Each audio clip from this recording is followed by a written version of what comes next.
दिमाग में खन्नास आता है, शैतान आता है। इसकी नजर अपनी बेटी पे पड़ती है कि क्यों ना ये तजुर्बा मैं इस पे करूं। ये अपनी बच्ची को खाने में नशे की चीज खिला देता है। ना तो उसकी माँ को पता है ये मेरा बेटा है, ना बेटे को पता है ये मेरी माँ है, क्योंकि दोनों की एज सेम है। वो भी 20 साल और ये भी 20 साल। वो कहता है अहमद, इससे शादी तेरी इसलिए नहीं हो सकती कि तू इसकी माँ है। उसका दोस्त इसकी तरफ देखता जरूर है, लेकिन देख के चीख मार के भागता है। हाँ, क्योंकि उसकी नजर में तो वो मर चुका है। वो मर चुका है। वो देखता है कि उसकी बीवी उसकी घर के इस्तेमाल की गाड़ी में फ्रंट पे किसी मर्द के साथ बैठी हुई है कि घर के तमाम लोग पिकनिक मनाने जा रहे हैं। अरे मुझे तो मरे हुए अभी 6 महीने हुए हैं और तुम पिकनिक मना रहे हो। ये देख के तो अब उसका मरना ही बनता था अहमद। वो थोड़ा थोड़ा मरता जा रहा था।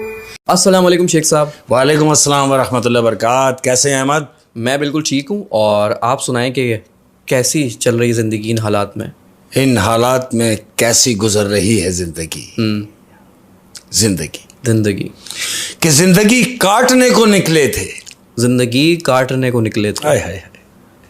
जिंदगी काटने को निकले थे और जिंदगी काट के खा गई हमको। हाय हाय हाय हाय हाय। जिंदगी काटने को निकले थे और जिंदगी काट के खा गई हमको। वाह वाह वाह, क्या कहने शेख साहब। वाह जी वाह। शेख साहब, मैं क्योंकि आप काफ़ी दिन बाद आते हैं, हाँ। तो हमारे जो व्यूअर्स हैं उनका मैं ज़्यादा टाइम नहीं लूँगा।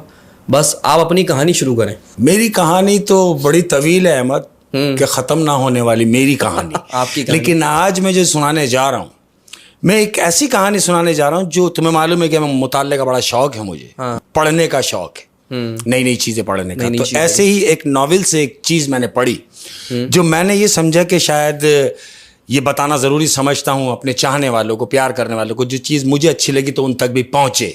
एक ऐसी कहानी, बस सही हो जाए कि एक ऐसे साइंटिस्ट की कहानी है कि जिसको मुख्तलिफ तजुर्बात करने का बड़ा शौक है उसको, कि मैं नए नए तजुर्बात करूं, नए नए प्रैक्टिकल, खोजी टाइप का आदमी। ये 1940 का जिक्र है। ये 1940 का जिक्र है। इसने कई मशीनरियां बनाई और एक ऐसा नॉमिनेट आदमी कि 1940 में जो गिने चुने लोग थे, साइंटिस्ट, टॉप लिस्ट जो लोग थे, टॉप लिस्ट में जो जिनका नाम आता था, ये उनमें से एक था। इतना मशहूर आदमी। अब क्या है कि ये अपने घर में अकेला रहता है। एक बेटी थी 20 साल की जिसको ये रुखसत कर चुका है, वो अपने घर की है। अब ये घर में अकेला है। अब मैंने तुमसे कहा कि इसको मुख्तलिफ तजुर्बात करने का बड़ा शौक है, खोजी। ये क्या करता है, इसके हाथ एक किताब लगती है। उसको भी मुताले का शौक है, पढ़ने का शौक है। अब जब इसके हाथ में किताब लगती है तो जानते हो वो किताब क्या है? क्या? उस किताब में वो सब कुछ लिखा है जो एक काला इल्म सीखने के काम आ सकती है। काले जादू की किताब। काले जादू की किताब। साइंटिस्ट ये पहले ही है। बिल्कुल ऐसे ही है। और काला जादू भी। अब ये जब इसके हाथ किताब लगी है, तो इसने क्या दिमाग दौड़ाया कि मैं साइंटिस्ट हूं, कुछ तो मेरा दिमाग, कुछ इस किताब से मैं कुछ ऐसा कर जाऊं कि सारी जिंदगी ता हयात मेरा नाम रहे। वो क्या करने जा रहा है मालूम? क्या? अब जब ये किताब खोलता है, तो उस किताब में एक पन्ना ऐसा आता है कि जिसमें ये पढ़ रहा है कि आप अपनी बढ़ती हुई उम्र को रोक सकते हैं, यानी आप जवान रह सकते हैं। मतलब अगर मैं 20 साल का हूं तो मैं 20 साल का ही रहूंगा। बिल्कुल, जहां हूं मैं वहीं रुक जाऊंगा। उम्र रुक जाएगी। फिर ये उस पे उसकी नजर पड़ती है तो ये बड़ा शौक होता है कि यार ऐसा मुमकिन हो जाए तो इससे अच्छी क्या बात है। अब ये क्या करता है, पन्ना चेंज करता है। जब दूसरे पन्ने पे जाता है तो वहां क्या देख रहा है कि उसमें उसकी शराइत है। शराइत क्या रिक्वायर कर रहा है वो, कि जो भी ये अमल करने के लिए जाएगा उसके लिए सबसे पहले उसे एक इंसान की जरूरत पड़ेगी, जाहिर जिस पे वो प्रैक्टिकल करेगा। शर्त नंबर 2 कि जहां भी उसको रखा जाए 20 साल उसको बंद रखा जाएगा किसी ऐसी जगह के जहां वो ताजा रहे, महफूज रहे। और तीसरी शर्त? तीसरी शर्त ये थी कि जिस पे ये तजुर्बा किया जाएगा, हाँ, जो विक्टिम होगा, जो विक्टिम होगा, जिस पे ये प्रैक्टिकल करेगा, हो सकता है कि वो दिमागी तवाजुन खो बैठे और पागल हो जाए, अपनी याददाश्त खो बैठे। फिर अब इसने ये सारी चीजें पढ़ी, ये बुक बंद करता है, बुक रखता है टेबल पे, खड़ा होता है, चूंकि अकेला ये घर में, सोचता है यार चलो कुछ बना लिया जाए। फ्रिज की तरफ बढ़ता है खाने के लिए। फ्रिज का दरवाजा खोलता है कि चलो भाई कुछ बना लिया जाए घर में। फ्रिज का दरवाजा खोलता है तो टमाटर निकालता है। अब जब टमाटर उठा के वो देखता है तो क्या देखता है अहमद कि ये तो मैं 1 हफ्ते पहले लाया हूं, यानी 1 हफ्ते पहले लाया हुआ टमाटर अब तक ताजा है, यानी फ्रेश है। ओ, तो फिर इसको क्यों मिल गया इसको यहां से कि ये वो चीज है जिसमें चीज ताजी रह सकती है, यानी फ्रिज। Very good, fridge. ये क्या करता है, उस किताब के मुताबिक एक इंसानी साइज का फ्रिज बनाता है, क्योंकि साइंटिस्ट तो है। ओ, यानी ये अपनी तहकीक में उस फ्रिज को भी साथ ले लेता है और कुछ उस किताब से, जो भी उस किताब में लिखा हुआ है, जो भी इल्म होता है उस पे भी अमल करता है। बिल्कुल। फिर उसके बाद, हाँ, उसके बाद ये क्या करता है, अब ये खड़ा हुआ ये सोच रहा है कि क्या किया जाए। अचानक दरवाजे की बेल बजती है। ये घूम के देखता है कि दरवाजे की बेल नहीं जाता है। दरवाजा खोलता है तो जिस बेटी को ये रुखसत कर चुका है, वो बेटी दरवाजे के बाहर खड़ी है और उसकी गोद में उसका 4 महीने का बच्चा है। वो दरवाजे के बाहर खड़ी है। ये उसे देखता है, अपनी बच्ची को भी, अरे भाई तुम, बच्ची रो रही है। उसने वजह पूछी तो बच्ची, मालूम उसने क्या कहा? क्या? बच्ची ने कहा कि मुझे मेरे शौहर ने डाइवोर्स कर दिया है। और 4 महीने का बच्चा उसकी गोद, 4 महीने का बच्चा उसकी गोद में है और वो अपने बाप के दरवाजे पे खड़ी है। बाप है, बच्ची को अंदर लेकर आता है, बच्ची को बिठाता है, पानी वानी पिलाता है। दिन गुजरता है। अब जब दिन गुजरता है, अब क्यों कि इसे अपना तजुर्बा करना है, वो होता ना एक दिल के अंदर के, मैं ये काम जो मैंने अधूरा है, क्योंकि फ्रिज ये बना चुका है और ये फ्रिज भी बना चुका है। अब इसे एक ऐसे शख्स की जरूरत है जिस पे ये तजुर्बा करे। तो इसके दिमाग में खन्नास आता है, शैतान आता है, इसकी नजर अपनी बेटी पे पड़ती है कि क्यों ना ये तजुर्बा मैं इस पे करूं। थोड़ी देर के लिए वो झटका लेता है कि नहीं, ऐसा करना मुनासिब नहीं है। ज़मीर आवाज देता है अंदर से कि ऐसा करना मुनासिब नहीं, ये मेरी बच्ची है। फिर दिन गुजरता है, नेक्स्ट डे। अब ये सोच रहा है कि क्या किया जाए, लेकिन चूंकि इसे करना था, ये अपनी बच्ची को खाने में नशे की चीज खिला देता है, अपनी ही बेटी को। बच्ची बेहोश हो जाती है। जब वो बेहोश हो जाती है तो वो बच्ची को उठा के उस फ्रिज में डालता है जो उसने बनाया है, और फ्रिज को बाहर से लॉक कर देता है। और जानते हो वो फ्रिज कहां रखा है? कहां? फ्रिज रखा है उसने नीचे तहखाने में, जहां सिर्फ वही जा सकता है और कोई नहीं। हाँ, क्योंकि 20 साल मेरा ख्याल बंद रखना था। 20 साल बंद रखना है। अब जब ये फ्रिज बंद करता है, फ्रिज बंद करने के बाद पढ़ाई शुरू कर देता है, काले जादू वाली। वो काले जादू की पढ़ाई जो उसने फ्रिज बंद करने के बाद पढ़नी है, ये वहां खड़ा होकर पढ़ाई करता है। पढ़ाई करने के बाद वापस घर में ऊपर आ जाता है। दिन गुजरे, महीने गुजरे, साल गुजरे, बच्चा बड़ा हो रहा है, जो उसका बच्चा था जो 4 महीने का गोद में लाई थी। बच्चा बड़ा हो रहा है, ग्रोथ हो रही है। 10 साल गुजरे, 15 साल गुजरे अहमद।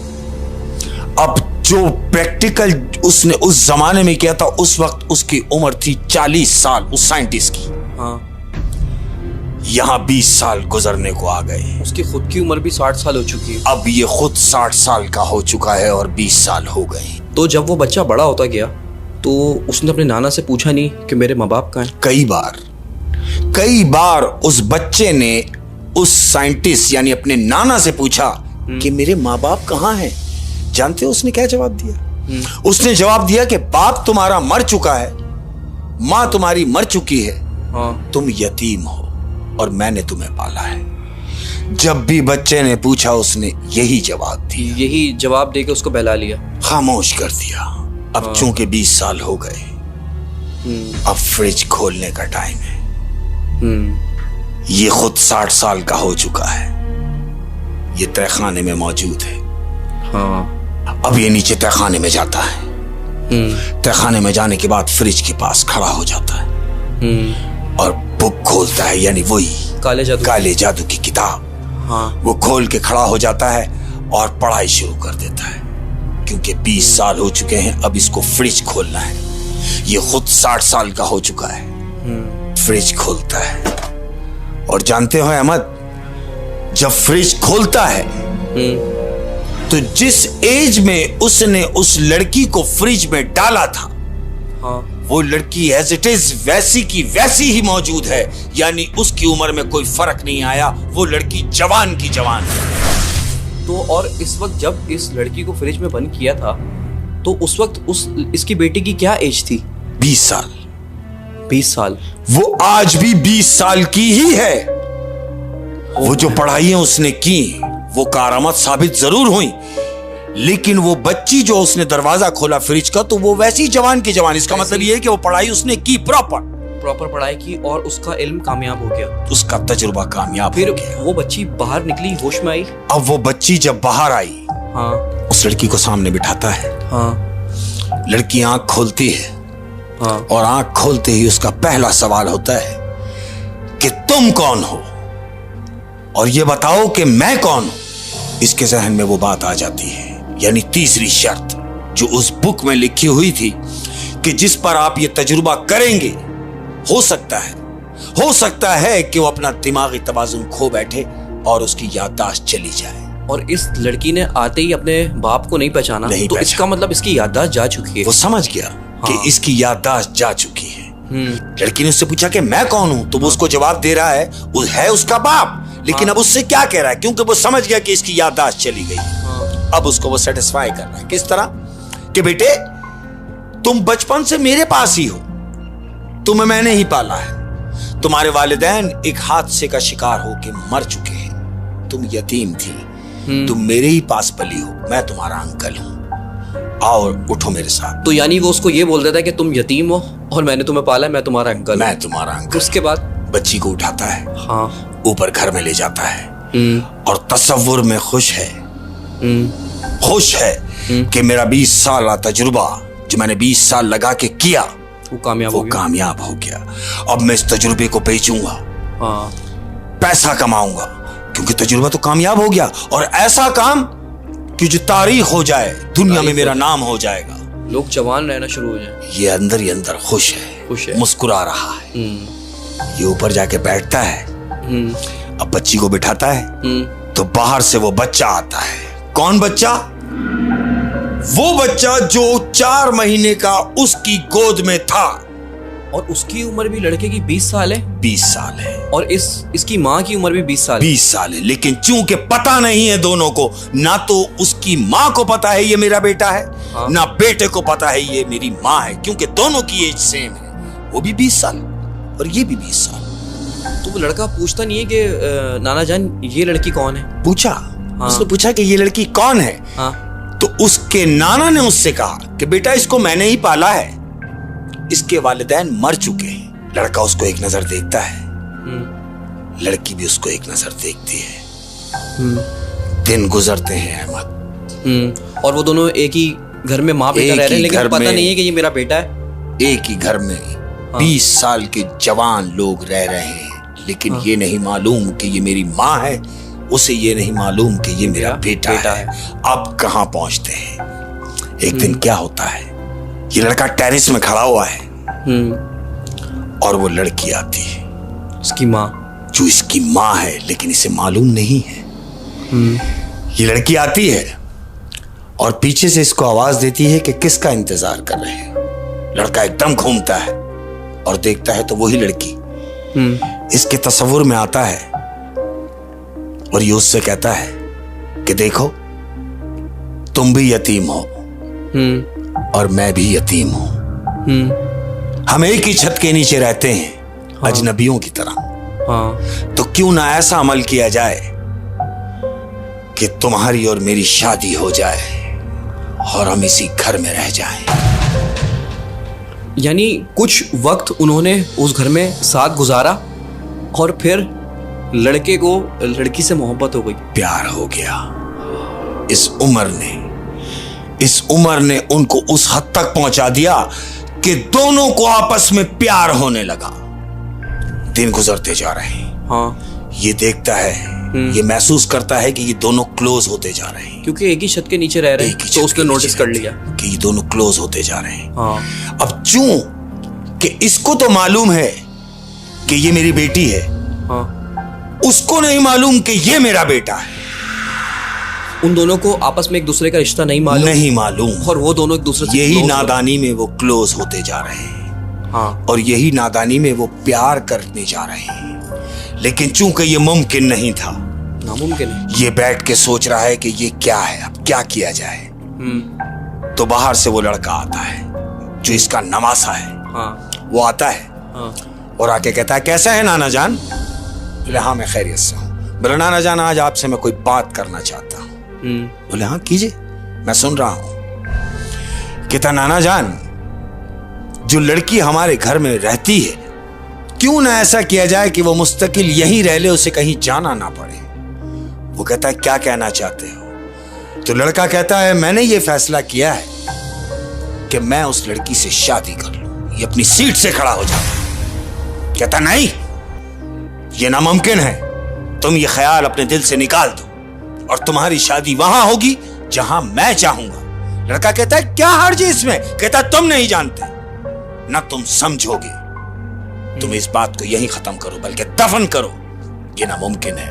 वो कैसे माँ बेटे की शादी करा सकता है? कैसे करा सकता है? लेकिन चूंकि लड़का बज़िद है कि मैंने उससे शादी करनी है, ये इसको वहां से डांटता है और इसके रूम में भेज देता है कि चलो अपने कमरे में जाओ, फजूल बात ना करो। दिन गुजरता है।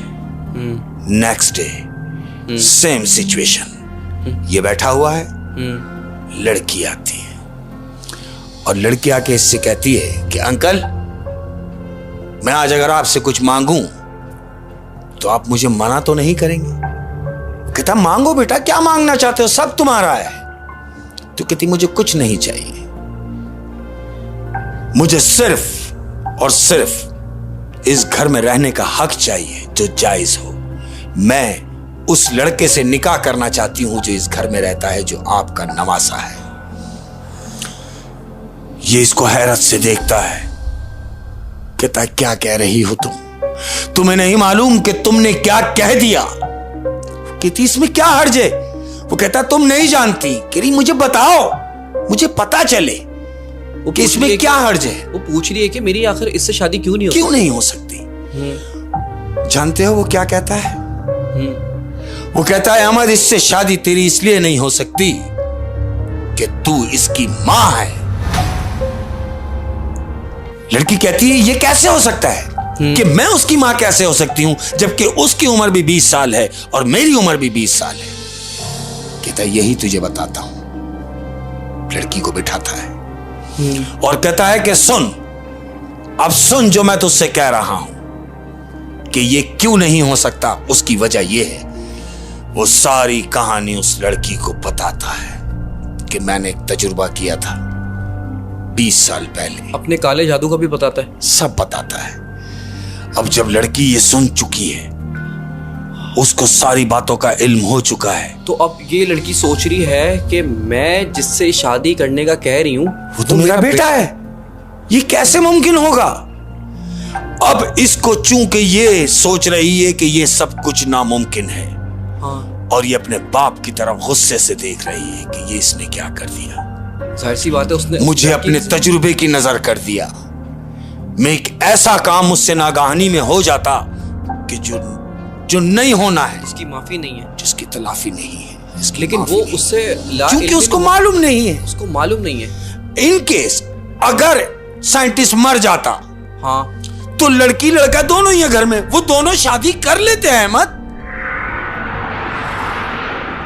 बहुत बड़ा गुनाह हो जाता। ये लड़की यही सोच रही है हाँ कि ये तो अच्छा हुआ कि इसने अपनी हयाती में, अपनी जिंदगी में मुझे बता दिया जो काम नामुमकिन है। अच्छा फिर एक बात बताएं, फिर वो जो इस लड़की का बेटा था, हाँ, वो इससे मिलने नहीं आया मैं दोबारा? वहीं आ रहा हूँ। हाँ कि ये अभी ये सोच ही रही है कि ये इसने क्या किया। हाँ अचानक लड़के की आमद होती है। हाँ। लड़का देख रहा है कि लड़की खड़ी हुई है, नाना वहां मौजूद है। वो कहानी सुनाने के बाद ये वहां मौजूद है दोनों। लड़का इंटर होता है और लड़के के हाथ में रिवॉल्वर है और वो लड़की से आते ही कहता है कि सुनो सुनो कि मैंने नाना जान से पूछा और उन्होंने तुमसे शादी के लिए मुझे मना किया, लेकिन मैं तुमसे पूछना चाहता हूं क्या तुम मुझसे शादी करोगी? तो लड़की मालूम क्या कहती है? क्या? लड़की कहती है कि भूल जाओ इस दास्तां को, भूल जाओ उस 4 दिन के प्यार को जो तुमने मुझसे किया नागहानी में। कहता है नागहानी में क्या मकसद? कहती है कि मेरी और तुम्हारी शादी कभी भी नहीं हो सकती। वो कहता है क्यों? तो लड़की उसको जवाब देती है मेरी शादी तुमसे इसलिए नहीं हो सकती कि मैं तुम्हारी मां हूं। लड़का कहता है क्या कह रही हो तुम मेरी मां कैसे हो सकती हो? तुम तो 20 साल की हो, मैं भी 20 साल का हूं, फिर तुम मेरी मां कैसे हो सकती हो? तो लड़की उसको तमाम कहानी रिपीट करके सुनाती है और उसका नाना बाप वहीं मौजूद है। वो सुन रहा है नीचे गर्दन करके कि ये मुझसे क्या हो गया। लड़की तमाम स्टोरी उसको सुनाती है। लड़के की समझ में आ जाता है कि ये सब कुछ किया धरा मेरे नाना का है। वो बजाय इसके कि नाना के साथ कुछ करता और ये सोच के अपने आप को शूट करता है कि ये मुझसे क्या गलती होने जा रही थी कि मैं अपनी मां से शादी करने जा रहा था, अपने आप को गोली मार लिया। अपने आप को गोली मार ली। लड़का सुसाइड कर लेता है। दोनों बैठे हुए रो रहे हैं। जवान लड़के की लाश पड़ी है। दिन गुजरे अहमद, 2 दिन गुजरते हैं। लड़की को बेचैनी है कि कुछ किया जाए। अपने बाप से बदला कैसे लिया जाए? अब मालूम उसने क्या किया? क्या? उसने पूरे घर को मिट्टी का तेल डाल दिया, पूरे घर पे मिट्टी का तेल डाल दिया और सबसे पहले उसने उस फ्रिज को आग लगाई जो फ्रिज में वो 20 साल कैद रही, और पूरे घर को आग लगा दी, खुद समेत सब जला के राख कर दिया उसने। अपने आप को भी मार लिया? कुछ ना बचा। और उस साइंटिस्ट को भी मार दिया? कुछ ना बचा, सब खत्म कर दिया उसने, ये सोचकर कि ना तो मेरा बाप होगा, ना ये तजुर्बे होंगे, ना ये चीज आगे बढ़ेगी। होए होए होए होए। और उस किताब का क्या हुआ फिर? उस किताब का क्या हुआ? पूरा घर जला। हाँ। लेकिन उस किताब का कोई पता नहीं चला। कोई पता नहीं चला कि वो किताब कहां गई, जो काले जादू की किताब थी। पूरे घर को जला गई, सब बर्बाद कर गई। तो यही साबित हुआ कि बुरे का अंजाम बुरा। बुरे काम का बुरा ही अंजाम है। एक साइंटिस्ट ने अपनी बेटी और अपनी नवासे की जिंदगी बर्बाद कर दी। अपनी जवान बेटी को अपने तजुर्बे की नजर कर दिया। वैसे ये जो साइंटिस्ट होते हैं, ये जो खोजी होते हैं, जो पॉजिटिव होते हैं, हाँ बिल्कुल, जो अच्छे काम करते हैं दुनिया में, उनके अंदर बड़ा स्टेमिना होता है। अब जैसे इसके अंदर भी देखे, इसने 20 साल वेट किया, 20 साल इंतजार। ये कोई आम इंसान नहीं, लेकिन कामयाब हुआ अपने तजुर्बे में। हुआ। हाँ, लेकिन ये काम एक आम इंसान नहीं कर सकता, ये खोजी ही कर सकता है। बिल्कुल ऐसे ही। जो दुनिया में लोगों ने बड़े बड़े काम किए हैं, अच्छे काम जिन्होंने किए हैं, वो इसी तरह सब्र करके किए हैं। बिल्कुल ऐसे ही इंतजार किया है उन्होंने अपने टाइम का। लेकिन चूंकि इससे गलत हो गया तो गलत ही है। गलत तो गलत ही है, बिल्कुल ऐसे। और ये कि मैंने ऐसी स्टोरी, आप ऑनेस्टली मैं आपको बता रहा हूँ, मैंने पहले कभी किसी से भी नहीं सुनी। और ये एक नॉवेल में से मैंने पढ़ी तो मैंने तुमसे शेयर की, तुमसे शेयर कर ली। अब इसमें कहां तक सदाकत है मैं इसके बारे में कुछ कह नहीं सकता। लेकिन एक चीज तो है इसमें, इबरत तो है। हाँ जाहिर है, वो यही बता रहा है कि गलत नहीं करो। अगर जब गलत कर दोगे तो फिर गलत सहने के लिए भी तैयार रहो। ऐसा ही गलत का अंजाम गलत। और उसे कितनी खुशफहमियां थी कि वो ये करेगा, वो इससे दुनिया को ये फॉर्मूला बेचेगा, बिल्कुल ऐसे, फिर ये करेगा, वो फिर ये करेगा। तो कितनी उम्मीदें मतलब उसकी जाया ही गई। हम इतनी उम्मीद पता नहीं क्यों लगा लेते हैं। उम्मीद से मुझे याद आया अहमद, हाँ, कि हम इंसान न जाने क्यों उम्मीदें लगा लेते हैं इंसान से। आय हाय, और इस दुनिया से भी बड़ी उम्मीदें लगा लेते हैं। बेवकूफ़ी है। उम्मीद से ही मुझे एक याद आ गया कि एक लैंडलॉर्ड, बड़ा अमीर कबीर आदमी, उम्मीद पे बात हुई है। उम्मीद पे तो बड़ा अमीर कबीर आदमी, इसको बड़ी उम्मीदें हैं, हाँ, बड़ा प्यार है, पूरे घर में आपस में बड़ी मोहब्बत है। फैमिली मैन है। फैमिली मैन यानी घर में 4 भाई हैं, हाँ, एक अदद बीवी है, एक अदद बेटा है, बड़ा प्यार है आपस में, चारों भाइयों में बड़ी मोहब्बतें हैं, बीवी से बड़ा प्यार है, मियाँ बीवी में दोनों में बड़ा प्यार है, वालिदैन से बड़ा प्यार है। हाँ, एक ऐसा आदमी, एक अच्छी फैमिली है, अच्छी फैमिली, यानी एक ऐसा आदमी जो पूरे घर का चहीता है, सबका चहीता, यानी इतना प्यार करने वाला कि घर में अगर ये कह दे कि ना तो सब कहेंगे ना, घर में कह दे हाँ तो सब कहेंगे हाँ। इसको ये मान है, ये गुमान है, हाँ, कि जो मैं कहूंगा वो हो जाएगा। दुनिया इसके बिना चल ही नहीं सकती, खासकर इसका अपना घर, हाँ, जो उससे सारा प्यार कर रहे हैं। हाँ, ये अपने बिजनेस ट्रिप के हवाले से निकलता है, बिजनेस ट्रिप के लिए निकला है। तो रास्ते में कच्चा आ गया। हाँ, अब जब रास्ते में कच्चा रास्ता आया, ड्राइव कर रहा है, तो क्या देखता है कि 2 मोटरसाइकिल वाले इसके पीछे लग गए। उन्होंने ढाटा बांधा हुआ है और इसके पीछे इसको फॉलो कर रहे हैं। ये सोचता है कि शायद मेरा वहम है, ये अपनी गाड़ी स्लो कर लेता है कि इन्हें गुजर जाने दिया जाए। वो बाइक के आगे गई हैं और आगे जाके इसकी गाड़ी के आगे रोक देते हैं। इसके समझ में आ गया ये मेरे ही पीछे आ रहे थे। इसको बोलते हैं नीचे उतर। उन्होंने बंदूकें निकाली, हाँ, इसको नीचे उतारा। नीचे उतारने के बाद इससे बोला जो कुछ है निकाल दे। इसने बोला देखो मुझे अपने काम से जाना है और मैं बहुत जरूरी काम से जा रहा हूं, मुझे तंग ना किया जाए, तुम्हें जो चाहिए मुझसे ले लो, लेकिन तुम मजामत मत करना। तुम्हें नहीं मालूम कि मैं कितना बड़ा बिजनेसमैन हूं, मैं कौन हूं, तुम इस बात को नहीं जानते। तो इतनी ही बात हो रही है एक आदमी से, तो पीछे से जो दूसरा आदमी है वो उसके दिमाग पे बट मारता है बंदूक का। जब उसके दिमाग पे बंदूक का बट मारता है तो वो वहीं बेहोश हो जाता है।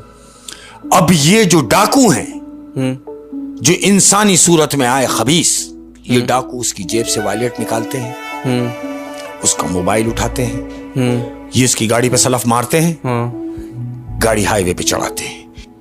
हाईवे पे गाड़ी चढ़ी। अब हाईवे पे गाड़ी चढ़ी तो इन्होंने ये सोचा कि जो हमने इससे लूटा है, उसके वॉलेट में से पैसे निकाले और वॉलेट बाहर फेंक दिया गाड़ी से। जैसे ही वॉलेट बाहर फेंका है, पीछे से इनको ट्रक ने रौंदा है, यानी ट्रक इनकी कार के पीछे आके ऐसा लगा है कि वो रौंदता हुआ ले गया उस गाड़ी को। टक्कर हुई है। एक्सीडेंट इस कदर शदीद हुआ कि पूरी कार जल के राख हो गई और जो अंदर उसके बैठे हुए थे इस कदर जख्मी, क्या कहेंगे, मौत कहेंगे कि यानी जल के कोयला हो गए वो लोग। लाश की शनाख्त नहीं हो पाई, इस कदर जल गई है बॉडियां। जब इन्वेस्टिगेशन टीम पहुंचती है और करीब करीब का जायजा लेती है तो उन्हें वो वॉलेट मिलता है जो उन्होंने लूटा था और जो गाड़ी से फेंक दिया था, वो वॉलेट मिलता है। उस वॉलेट में शनाख्ती कार्ड रखा हुआ है उस आदमी का जिसको इन्होंने लूटा है और जिसको वहीं फेंक दिया उन्होंने, वहीं फेंक दिया है, बांध के फेंका है उस आदमी को उधर। अब इन्वेस्टिगेशन टीम क्या समझ रही है कि ये जो मरे हैं, जो एक्सीडेंट हुआ है, वो इस शख्स का है जिसका ये शनाख्ती कार्ड है।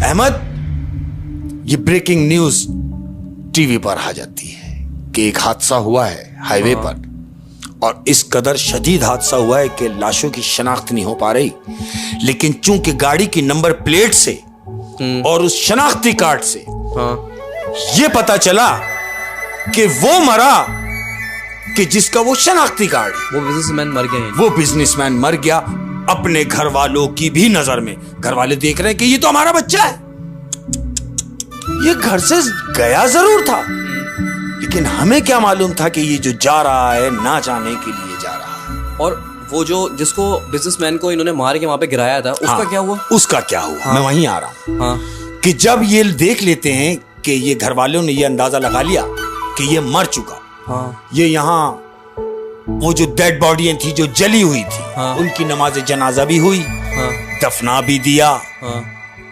40वां भी कर लिया, दिन गुजर रहे हैं। अब उसका क्या हुआ जो बांध के फेंका गया है। जिसके दिमाग पे उन्होंने वो बंदूक का बट मारा, जिससे वो अपनी याददाश्त खो बैठा था। अच्छा, उसकी याददाश्त चली गई, उसे कुछ याद नहीं। जहां वो पड़ा हुआ था तो करीब करीब जो बस्ती के जो लोग थे, हाँ, उनका वहां से गुजर हो रहा था। उन्होंने देखा कि कोई शख्स पड़ा हुआ है, डर के उसके करीब नहीं जा रहे कि कहीं ऐसा तो नहीं कि ये लाश हो। लेकिन चूंकि वो हिल रहा है, ये उसके करीब जाते हैं और देखते हैं कि उसके हाथ बंधे हुए हैं। फौरन उसके हाथ खोलते हैं और उससे पूछते हैं कि तुम कौन हो। वो कहता है मुझे नहीं मालूम कि मैं कौन हूं, क्योंकि याददाश्त जा चुकी है, और मुझे नहीं मालूम कि मुझे यहां कौन फेंक गया है। क्यों? क्योंकि वो अपना दिमागी तवाज़ुन खो बैठा है। गांव वाले ये सोचते हैं कि इसके पास तो कुछ भी नहीं है, हाँ, ना इसके पास मोबाइल है, ना इसके पास कोई इसकी शनाख्त है, हम इसको कहां लेके जाएं? तो हो सकता है कि शायद ये अभी अपने तवाज़ुन दुरुस्त ना हो इसके, हम इसको अपने साथ ले जाते हैं। वो उसको साथ अपनी बस्ती ले गए। ये उनके साथ बस्ती में घुल मिल गया है, उनमें रिल मिल गया है, अब ये बस्ती वालों के साथ ही रहता है। अहमद, 6 महीने गुजरते हैं, हाँ, ये बस्ती में ही है। 6 महीने के बाद ये बस्ती वालों के साथ शहर की तरफ आया है। हाँ, ये सुजुकी में पीछे बैठा हुआ है, हाँ, और शहर की तरफ रोड में बैठा है। ये सुजुकी में बैठा हुआ देखता हुआ जा रहा है। ये बस्ती से निकला है, सुजुकी साइड में लगती है, हाँ, कि चलो भाई चाय वाय पी ली जाए। हाँ, ये चाय पीने के लिए सब उतरते हैं, हस्ब दस्तूर ये भी उतरता है। अब जब ये सुजुकी से उतर के नीचे खड़ा होता है तो सामने क्या देखता है कि कुछ लोग किसी शख्स की कार रोक के उसे लूट रहे हैं। फिर ये खड़ा हुआ देख रहा है। अब ये देखता है तो फ्लैशबैक में चला जाता है, उसको वो याद आने लगता है जो अपना सीन, हाँ, कि यही कुछ तो मेरे साथ हुआ। हाँ, इसकी याददाश्त आ गई है अहमद, इसको सब याद आ गया, इसको सब याद आ गया कि ऐसा ही कुछ मेरे साथ हुआ था जो इसके साथ हो रहा है। ये उनकी डाकुओं की तरफ भागता है। अब जब डाकुओं की तरफ भागता है, डाकुओं ने देखा कि कोई इनकी तरफ आ रहा है, फायरिंग करते हुए डाकू भाग जाते हैं। इसकी वजह से वो शख्स बच जाता है लूटने से। अब चूंकि इससे सब याद आ गया, और सब अब इसे ये सोच रहा है कि यार मेरा एक घर था, मेरी कुछ। बीवी थी, 4 भाई थे, मेरे माँ बाप थे, बेचैन है ना? ये बेचैन है ये सोच के कि मेरे बिना तो कुछ भी नहीं हो सकता था। हाय हाय हाय, घर वाले परेशान। कितने दिन गुजरे, गांव वाले कहते हैं कि 6 महीने से तुम हमारे पास हो। हाँ, 6 महीने ये सर पकड़ के बैठ गया कि 6 महीने से मैं तुम्हारे पास हूं, 6 महीने में क्या कुछ ना हुआ होगा। हाँ, कि वो लोग जो मेरे प्यार करने वाले, मेरे माँ बाप मेरे बगैर खाना कैसे खाते होंगे, मेरी बीवी जो मुझे याद करते करते आंसू नहीं रुक रहे होंगे, उसकी क्या हालत होगी, मेरे बच्चे की क्या हालत होगी, मेरे भाई मेरे बारे में क्या सोच रहे होंगे, उनको कैसे नींद आ रही होगी, और मेरी फैक्ट्रियां कौन चला रहा होगा, वो तो डूब गई होंगी मेरे बिजनेस का क्या होगा, और मेरी फैक्ट्रियां उनका क्या होगा। जब मैं यहां मौजूद हूं तो फैक्ट्रियों का तो आलम अल्लाह हाफिज है, वो तो डूब गई होंगी, सब बर्बाद हो गया होगा। ये सोच रहा है कि मेरे बगैर सब कुछ तिर्री भिर्री हो गया होगा, सब कुछ बर्बाद हो गया होगा, ये सब सोच रहा है। हाँ, यही सोचते हुए इसके दिमाग में एक तरकीब आती है कि मैं घर वालों को जाके सरप्राइज देता हूं। 6 महीने के बाद में जब घर जा रहा हूं तो मैं सरप्राइज दूंगा। अब ये यही सोच के वो जो बस्ती के लोग हैं, हाँ, उनसे कहता है कि देखो मुझे सब याद आ गया है कि मैं कौन हूं। अब मुझे मेरे घर वाले याद आ रहे हैं।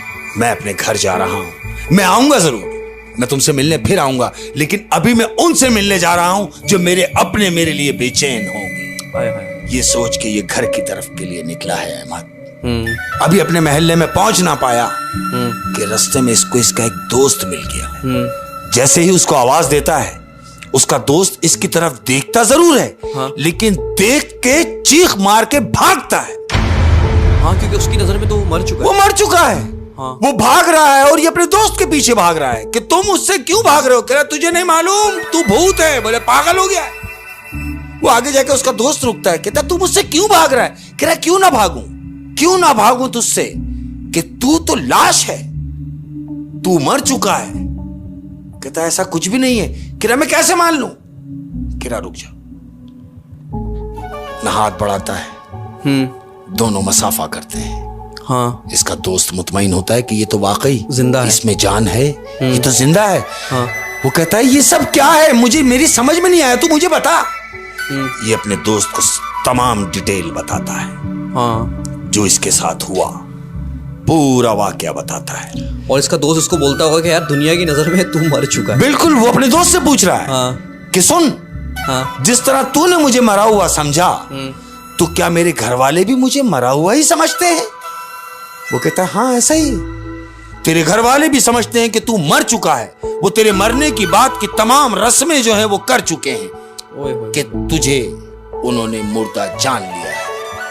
अब ये सोच रहा है कि वो तो मुझे मुर्दा समझ रहे हैं, लेकिन अब जब मैं उनके सामने जाके खड़ा हो जाऊंगा तो वो लोग किस कदर खुश होंगे, ये यही सोच रहा है। और इसके ज़हन में ये भी होगा कि वो कितने गम में होंगे इसके बिना। ये अपने दोस्त से कह रहा है, हाँ। कह रहा है अब मुझसे सब्र नहीं हो रहा, हाँ। मैं जा रहा हूं अपनों में, अपने घर, उनके पास कि जिनको नींद ना आती थी मेरे बगैर, उनके पास कि जो खाना नहीं खाते थे मेरे बगैर, उनके पास जो कहीं जाते न थे मेरे बगैर। मैं जा रहा हूं अपनों में, मैं अपने घर जा रहा हूं। ये उठता है, अब अपने घर के लिए जा रहा है। ये अपनी गली में दाखिल होता है, चंद कदम के फासले पे इसके पांव रुक जाते हैं। अहमद, जानते हो क्यों? क्यों? वो देखता है कि उसकी बीवी उसकी घर के इस्तेमाल की गाड़ी में फ्रंट पे किसी मर्द के साथ बैठी हुई। उसकी गाड़ी में उसकी बीवी किसी और मर्द के साथ बैठी हुई है। ये देखता है, इसे बड़ा गुस्सा आता है। ये सोच रहा है अभी कि अचानक इसका बच्चा भागता हुआ आता है और कार के पास आके खड़ा होता है और आवाज देता है, अब्बू मैं आ गया हूं। अब जब ये कहता है अब्बू मैं आ गया हूं, ये सोचता है ये बेटा तो मेरा है, ये इसे बाप क्यों कह रहा है। उसका बाप दरवाजा खोलता है, बेटा गाड़ी में बैठता है, बच्चा, हाँ। और गाड़ी सामने से चली जाती है। तो अब इसको ये देख रहा है कि मेरा बच्चा उसे बाप कह रहा है, तो ये समझ गया अहमद, ये समझ गया कि ये 6 महीने के अरसे में इसकी बीवी ने दूसरी शादी कर ली। और ये सोचता था कि ये वो बीवी थी जो अगर 1 घंटा लेट हो जाए तो कॉल कर करके नाक में दम बेजार कर देती थी। ये वो बीवी थी जो उसके जब तक वो घर ना आ जाए वो खाना नहीं खाती थी। और ये वो बीवी थी जिसका ये उस गांव में सोच रहा था कि मेरी बीवी कितनी मेरे लिए कितनी परेशान होगी। उस बीवी ने दूसरी शादी कर ली। ओए होए होए होए। अब ये दिल बर्दाश्त हो गया है अहमद कि मेरी बीवी ने 6 महीने के अंदर दूसरी शादी कर ली। 6 महीने में निकाह कर लिया। इसकी समझ में आ गया कि यार ये क्या हो गया। मैं तो समझता था कि मेरे बगैर कुछ ना होगा, मगर ये सब कुछ कैसे हो गया। अब ये अपने ही घर से अजनबी होके जा रहा है, ये सोच के अपनी माँ की तरफ, अपने बाप यानी अपने माँ बाप के घर जा रहा है कि वो तो मेरा खून है, मेरे माँ बाप है, वो मेरा इंतजार कर रहे होंगे। मेरे भाई जो मेरे मशवरे के बगैर कोई काम नहीं करते थे, वो मेरा इंतजार कर रहे होंगे। ये सोच के दिल बर्दाश्ता हुआ है, वहां से मुड़ा है और अपने माँ बाप के घर की तरफ ये बढ़ा है। अब जब ये वहां पहुंचा तो जानते हो क्या देखता है। वो देख रहा है कि घर के बाहर एक बड़ी गाड़ी कॉस्टर्ड खड़ी हुई है। उस कॉस्टर्ड में ऊपर देगे रखी हुई हैं, पिकनिक का सामान रखा हुआ है और तमाम घर के लोग पिकनिक एंजॉय करने के लिए जा रहे हैं। और ये दूर खड़ा हुआ वो मंजर देख रहा है कि घर के तमाम लोग पिकनिक मनाने जा रहे हैं। अरे मुझे तो मरे हुए अभी 6 महीने हुए हैं और तुम पिकनिक मना रहे हो। और ये वो आदमी है जो ये सोचता था कि मेरे बिना तो कुछ हो ही नहीं सकता, कुछ नहीं हो सकता, और सब कुछ हो रहा है अहमद, सब कुछ हो रहा है और ये अपनी आंखों से खड़ा हुआ देख रहा है। अब जब इसने ये मंजर देखा, कॉस्टर्ड में तमाम लोग बैठे, इसकी हिम्मत ना हुई कि ये जाए और उनसे कहे कि मैं जिंदा हूं। ये देख के तो अब उसका मरना ही बनता था अहमद। वो थोड़ा थोड़ा मरता जा रहा था। अब इसके जहन में आता है कि वो फैक्ट्री जिस पे मैं राज करता रहा। वो कंपनी जहां मेरे साइन के बगैर कोई वाचर पास नहीं होता था, वो बंद तो नहीं हो गई? इसके बिना वो बंद तो नहीं हो गई कहीं? बिल्कुल ऐसे ही है। अब ये सोच के जा रहा है कि मैं वहां जाऊंगा तो वहां बाहर ताला होगा, वो कंपनी बंद हो चुकी होगी। क्योंकि ये मर गया। क्योंकि ये मर चुका है लोगों की नजर में। ये अपनी फैक्ट्री के बाहर पहुंचता है और फैक्ट्री को खड़े होकर जब देखता है तो क्या देखता है कि फैक्ट्री ने मजीद तरक्की कर ली। ट्रक जो लोड होने थे वो बाहर खड़े हैं, अंदर ट्रक लोड हो रहे हैं। यानी जो काम वो छोड़ के गया था उस काम को उसके भाइयों ने दुगना कर दिया। यानी इसकी फैक्ट्री भी इसके बिना चल रही है, तेजी से चल रही है, तेजी से चल रही है। इसने ये देखा कि मेरे बगैर कुछ रुक नहीं रहा, सब चल रहा है। इसकी बीवी की शादी हो गई, शादी हो, और इसके घर वाले पिकनिक मना रहे हैं, किसी को फिक्र नहीं, किसी को फिक्र नहीं है, कंपनी चल रही है, कंपनी चल रही है। तो इसके जहन में वहां एक बात आई। क्या? ये सोच रहा है कि मैं अहम था, लेकिन ये मेरा वहम था। हाय हाय हाय हाय हाय हाय। सब कुछ हो रहा है मेरे बगैर। जब सब कुछ हो ही रहा है मेरे बगैर तो फिर होता रहे मेरे बगैर। बेहतर होगा कि ना मिला जाए उस दुनिया से जो मतलब की दुनिया है। इसकी आंखें खुल गई। इसने देखा और इसकी आंखें खुली नहीं अहमद, बल्कि फट गई और फटी की फटी रह गई उन सबको देख के जो इसके अपने थे। इसके अपने थे। अच्छा, उन अपनों का भी कसूर नहीं है, क्योंकि जाने वाला तो चला जाता है, चला जाता। 3 दिन से ज्यादा तो आप शोक नहीं मना सकते। बिल्कुल ऐसे ही। तो उनकी जिंदगी तो रूटीन पे आनी ही थी, लेकिन क्योंकि इसने ये उम्मीदें लगाई हुई थी कि मैं एक बहुत अहम इंसान हूँ और मेरे बिना दुनिया नहीं चल सकती। जैसे बदनसीबी से हम लोग भी ऐसे समझते हैं, हाँ, कि हमारे बिना कुछ भी नहीं हो सकता। सब कुछ हो सकता है, सब कुछ हो सकता है ना, सब कुछ हो सकता है। बिल्कुल। और कब्रिस्तान भरा पड़ा है ऐसे लोगों से जो ये सोचते थे कि हमारे बिना कुछ नहीं होगा, हमारे बिना दुनिया चल ही नहीं सकती। वो मिट्टी के नीचे हैं और दुनिया चल रही है। बड़े बड़े कंपनी के सीईओ मर गए, बिल्कुल, लेकिन कंपनियां और तरक्की कर रही हैं। बिल्कुल ऐसे। मोबाइल कंपनीज के मालिक मर गए, लेकिन कंपनी आज भी तरक्की कर रही है। बिल्कुल ऐसे। हो। तो यानी फिर इसकी दिल की आंखें खुल गई। बिल्कुल हो गई। और फिर पता है उसने क्या किया? क्या उसने ये किया अहमद, उसने फिर लौ लगा ली परवरदिगार से कि जहां लौट के जाना है, हाँ, जिसके पास लौट के जाना है मरने के बाद, हाँ, अरे क्यों, ये जिंदगी भी एक लाश की तरह हो गई है, तो ये जिंदगी में अब तेरी नजर करता हूं। उस राह पे निकल गया जहां फकीर निकल जाते हैं। हाय हाय हाय हाय। बस वो फकीरी में निकल गया है। क्या ही खूबसूरत और इबरतनाक वाकया था, और इस वाकये से बहुत कुछ सीखने को मिलता है। बिल्कुल ऐसे ही। और दुनिया से उम्मीद नहीं रखनी, नहीं, कभी नहीं, कतई नहीं। गुरूर में नहीं आना, नहीं, गुरूर नहीं करना, बिल्कुल भी ऐसा नहीं है। सब कुछ यहीं रह जाना है, हाँ। लेके मैंने वही जाना है जो मैं यहाँ बोऊंगा, मुझे वही काटना है। हाय हाय हाय हाय हाय। होए शेख साहब, क्या इबरतनाक कहानी है। मैं बार बार कह रहा हूँ इबरतनाक, क्योंकि ये कहानी ऑनेस्टली मेरे दिल पे जाके लगी है। क्या बात है। और ये कि हमारे जो व्यूवर्स हैं उनको भी इस कहानी से कुछ सीखने को मिलेगा। बिल्कुल। तो इजाज़त चाहेंगे आपसे। और शेख साहब, जाते जाते ही कोई ऐसी बात जिससे फ़ायदा हो जाए लोगों को, जिससे फ़ायदा हो जाए उन तमाम लोगों को जो मेरे प्यार करने वाले हैं, मुझे देखने वाले हैं, हमें सुनने वाले हैं, उनका बहुत तहे दिल से शुक्रिया। और जाते जाते उन तमाम सुनने वालों के लिए एक बात है, ये नसीहत समझें शेख साहब की, कि किसी भी शख्स से मिलते वक्त इतना मत झुकना, किसी भी शख्स से मिलते वक्त इतना मत झुकना कि उठने के लिए तुम्हें सहारे की जरूरत पड़े। हाय हाय हाय हाय। अपना बहुत ज्यादा ख्याल रखना। और झुकना ही तो रब के आगे झुको भाई। ठीक है, अल्लाह हाफिज़। बहुत